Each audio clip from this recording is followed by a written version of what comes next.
Okay, so I'm warming up for the morning. We have some visitors coming shortly. Um, but I wanted to talk about something real quick. People start researching and they start noticing that Native Americans, we'll just go with it, screw the heater. Native Americans at some point in time, anthropologically, somewhere in the timeline, start being referred to as Amerindians, meaning science half and half states that there were other people here before us. Not kind of, I don't blame science. I blame the process. I blame their funding. People within these scientific studies understand because we've communicated to them how our language delineates time and space versus the way that it's done when you read it in print, where we can speak and it seems like we're speaking about now, but it's actually something 2 ages ago, and then it's summed up at the end, but then it has a connection that goes this way. So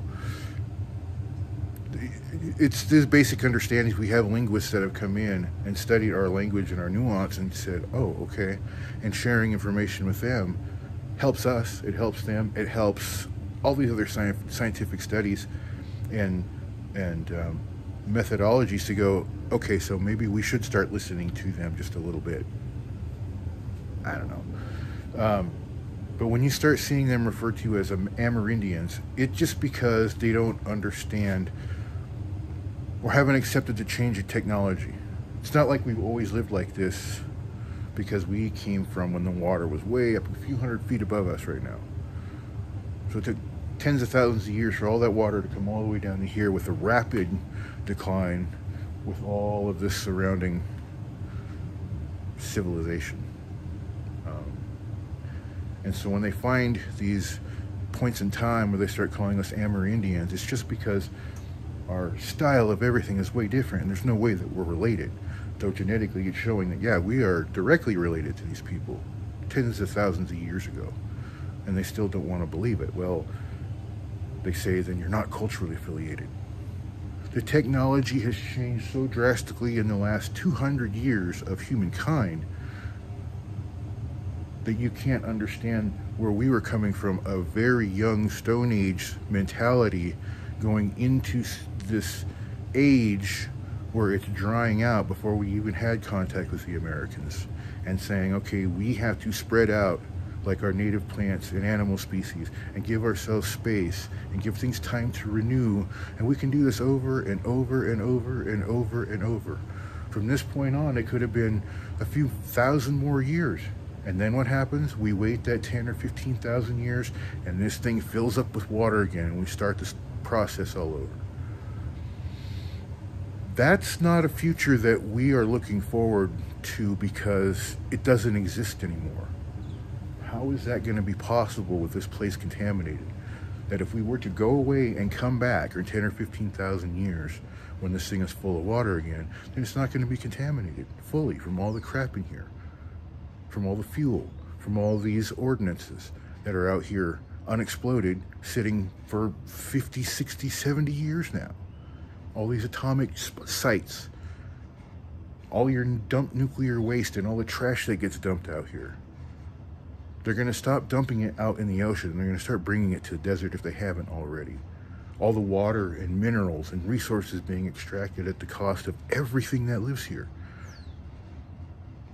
So when they start referring to you as Amerindians, it's because it's of an age that they don't understand why humankind would live that way.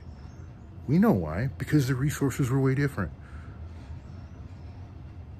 Don't mean to charge anybody up, but we just have to come to these understandings. Because if we don't start studying ourselves the way that they are studying us, that's the biggest disservice that's going to happen, is they won't ask for your input and they won't care for when it comes time to make those final decisions on things that are most, I hate using the word sacred, because then people bounce back on, oh, it's this whole, go off on this whole list of things. Required things for life. Sacred. Pretty easy to say it all in one, right? All these things that we needed to come back here and live indefinitely, we have no guarantee of that upon this point. So now they labeled us Native Americans. What happens when we can't stay on our own lands? And we have to move on forcefully with no promise of ever being able to come back, having any claim to it, having any claim to resources, having any claim to life. That's the severest violation of human rights you can ever place upon any people.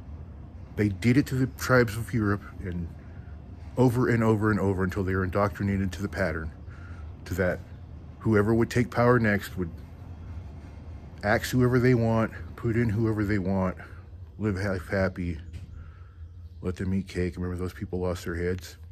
They don't need to be like that. We were civil. We had civilized ourselves away from the civilizations from the South because they had grown too large and too numerous. They were running out of resources. So they would have sacrifices and have wars. That's just what happens when people clump up together. That's what happens. And we had gone beyond that and spread out, just like all the plant species and animal species that are here. That's what it meant. So, it's a long video. I'm probably going to put it on YouTube. But you hear that? Hours and hours and hours. Not just them taking off, but I mean literally flying circles over this city. Hours and hours and hours. And hours and hours and hours. And yeah, I'm afraid for our Indian people and what happens when there's a disaster here. But what about all these people here now that we're intermingled with and that are family? These people that own these ranches around us, that help us all the time, that treat us like human beings. What happens when they don't have water to feed their cattle or to feed themselves? So if it seems like I'm always going off on Indian things and Indian that, you have to understand that we never called ourselves Indians. We weren't Indians. We were human being at our root. That was us. They asked us to identify who we were.